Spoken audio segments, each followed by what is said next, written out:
La place de l'eau sur Terre. Cette capsule est faite pour vous, jeunes scientifiques en devenir. L'objectif est de vous présenter la place de l'eau sur Terre, car il n'est pas toujours facile d'imaginer tout ça à une si grande échelle. La Terre est recouverte d'eau à 71%, soit plus des 2 tiers. L'eau présente sur Terre est contenue à 96,5% dans les océans, soit la quasi-totalité. L'eau est présente sous 3 formes. Liquide, par exemple les rivières et les lacs. Solide avec les glaciers, et gazeuse, c'est-à-dire sous la forme de vapeur d'eau. Saviez-vous que chacun de nous est constitué de 55 à 65% d'eau? Un enfant de 40 kg contient jusqu'à 24 kg d'eau. Parlons maintenant de l'eau sur Terre en quelques chiffres. Comme nous venons de le voir, l'eau occupe une place très importante sur Terre. Plus de 96% de l'eau est contenue dans les océans, les mers et les baies. Un peu moins de 2% de l'eau est contenue dans les calottes glaciaires, les glaciers et les neiges permanentes. Les eaux souterraines représentent quant à elles moins de 2% de l'eau totale sur Terre. Et en très faible quantité, il y a de l'eau présente dans l'humidité du sol, dans les glaces et le pergélisol, les lacs d'eau douce et d'eau salée, l'atmosphère, les marécages, les rivières et les organismes vivants. Et oui, aussi dans les organismes vivants. Vous vous rappelez que nous sommes constitués en grande partie d'eau? L'eau que nous pouvons consommer, c'est-à-dire l'eau douce à laquelle nous pouvons accéder, est très limitée. La consommation quotidienne d'eau est inégale entre les pays. Les pays d'Europe et d'Amérique du Nord en consomment beaucoup plus que les autres. Les Américains sont les plus grands consommateurs et gaspilleurs d'eau. Au Mozambique, un pays du continent africain, les humains vivent avec moins de 10 litres d'eau par jour, alors que la moyenne journalière au Québec est de 400 litres d'eau et 600 litres aux États-Unis, et cela peut atteindre 800 litres selon les États. Avec la croissance de la population mondiale et l'industrialisation des pays en voie de développement, la quantité d'eau nécessaire pour vivre ne fera qu'augmenter. En plus d'avoir besoin davantage d'eau, il faudra aussi se méfier d'une hausse de la contamination des eaux souterraines et des réserves d'eau douce. Et oui, nous serons plus nombreux à polluer. Pensez aussi au fait que l'eau disponible aujourd'hui ne le sera pas forcément demain. Avec les changements climatiques, le cycle de l'eau est modifié. Les problèmes d'accessibilité à l'eau ne feront qu'augmenter, et tout particulièrement pour les pays qui en ont déjà peu. Saviez-vous que les pays riches sont ceux qui payent leur eau la moins chère et les pays pauvres la plus chère?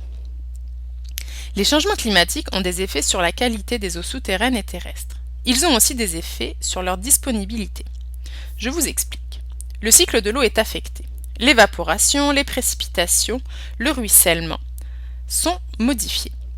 Si un élément du cycle de l'eau est modifié, alors tout le reste va être plus ou moins perturbé. Les inondations et les sécheresses sont en augmentation. Il y a donc une augmentation des précipitations et de l'évaporation. On constate aussi une hausse des températures de l'eau et donc une diminution de la teneur en oxygène dissous, ce qui favorise la croissance des algues et des bactéries. Le cycle des êtres vivants est affecté. La baisse du niveau d'eau des cours d'eau a des impacts sur les êtres vivants, par exemple dans les milieux humides. La diminution des débits va avoir des conséquences sur l'hydroélectricité. Les voies de transport de marchandises deviennent inutilisables et l'augmentation de l'apport d'eau de mer va provoquer la pollution des nappes d'eau souterraines. Tout ce qui vient d'être dit n'est qu'une partie des conséquences des changements climatiques sur la qualité et la disponibilité de l'eau. L'eau est donc fragile et il est important de la protéger. Que pouvons-nous faire pour limiter notre consommation d'eau? Il est important que chacun d'entre nous prenne conscience de sa consommation d'eau et essaie d'économiser l'eau. Voici quelques exemples. Nous vous conseillons d'éteindre l'eau du robinet pendant que l'on se lave les dents. Laisser le robinet ouvert gaspille 40 litres d'eau. Éteindre l'eau de la douche pendant que l'on se savonne. Laisser couler l'eau gaspille de 40 à 80 litres d'eau, environ 10 à 20 litres d'eau par minute selon la pomme de douche. Prendre une douche plutôt qu'un bain. Un bain nécessite 250 litres d'eau, alors qu'une douche de 5 minutes ne nécessite que 50 litres d'eau. Laver sa voiture dans les lave-autos, et pas trop souvent. Et surtout, ne jamais laver l'entrée de son garage, car laver la voiture pendant 10 minutes nécessite plus de 100 litres d'eau. Nous vous conseillons aussi de récupérer l'eau de pluie pour arroser occasionnellement les plantes d'intérieur. et d'éviter d'arroser le gazon en pleine chaleur. Pour finir, voici quelques exemples concrets de notre consommation d'eau. La consommation quotidienne globale d'eau potable, c'est-à-dire la consommation résidentielle, commerciale, celle des exploitations industrielles et agricoles et les pertes d'eau, est en moyenne au Canada de 600 litres par personne et par jour, et au Québec de 800 litres par personne et par jour. Si on ne tient compte que de la consommation quotidienne résidentielle d'eau potable, la consommation moyenne canadienne est de 350 litres par personne et par jour, et la moyenne québécoise est de 400 litres par personne et par jour. Est-ce que vous vous rappelez que les habitants du Mozambique doivent vivre avec moins de 10 litres d'eau par jour? Mais d'où vient l'eau que nous consommons chaque jour au Canada? La population canadienne représente 0,5% de la population mondiale. Et le territoire canadien renferme environ 7% des ressources renouvelables en eau de la planète. L'eau du Canada est essentiellement dans le nord du pays. La quantité d'eau disponible est fonction de la température, du développement, des barrages et de l'enlèvement de l'eau à sa source. Avoir accès à l'eau potable est indispensable. Sans boire ni manger, un être humain meurt en 3 jours.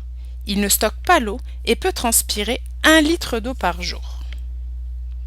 Si vous désirez avoir plus d'informations, vous pouvez aller visiter les sites suivants. Maintenant, testons vos connaissances. Que connaissez-vous sur les changements climatiques? Voici un petit exercice de révision. Question numéro 1. Quelle quantité d'eau utilise chaque jour un Québécois? Réponse A, 400 litres. Réponse B, 300 litres. Réponse C, 100 litres. Question numéro 2. L'eau douce disponible sur Terre représente. Réponse A, une très faible partie de toute l'eau sur Terre. Réponse B, la moitié de toute l'eau sur Terre. Réponse C, la majorité de toute l'eau sur Terre.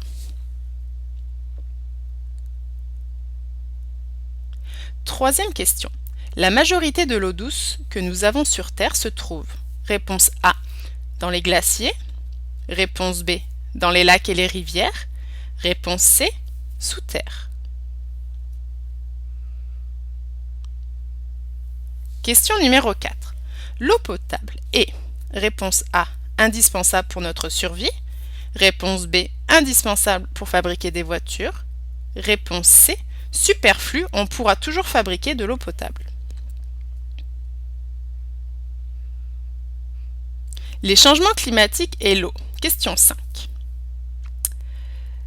Les différentes propositions. Réponse A. Les changements climatiques auront d'importants effets négatifs sur la qualité de l'eau et sa disponibilité. Réponse B. L'eau va augmenter les effets des changements climatiques. Réponse C. Les changements climatiques et l'eau n'ont rien